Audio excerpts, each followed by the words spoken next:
Hello, I'm Adrian, and welcome to Fight Scene Breakdown. Today we're analyzing Spider-Man vs. Electro from The Amazing Spider-Man 2. Spider-Man must defeat Electro to save New York City, plain and simple stakes. What's neat about Spider-Man's gallery of foes is that they're usually as acrobatic and airborne as he is. Venom, Green Goblin, Electro, even Doc Ock to a certain extent, as he can slow down his fall using his tentacles.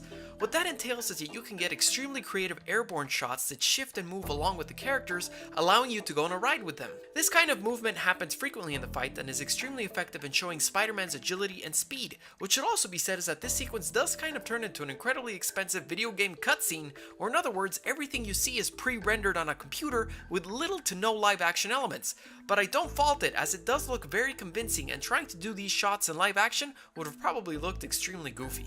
A great use of this free-flowing cinematography is seen right here. Electro's caught in Spider-Man's web, so we frame him struggling in his medium close-up, he grabs the web and we zoom in tight to the fists, and then turn and travel with the electricity all the way down to Spider-Man, receiving the jolt and feeling nothing due to his modified web shooters. The shot then slows down a bit on his medium close-up to emphasize how important Gwen was to this moment. So in effect, we went from medium close-up to a tracking shot to medium all in one seamless movement. Neither Spider-Man nor Electro are martial artists, and quite frankly would have been a little weird to see these two exchange straight up punches in their final fight, so instead we get a very acrobatic and aerial fight in which Spider-Man first engages Electro head on and then bides his time until Gwen Stacy can go in for the kill shot. Spider-Man's water pipe destruction move doesn't work with Electro, which surprisingly was a callback to the very same move he did with Sandman in Spider-Man 3, so he follows it up with a classic Spidey pendulum kick, using the momentum of the web's arc to drive the kick forward. Using a spider sense, he dodges Electro's hit, and in a brilliant move, Web swings a piece of debris back at him.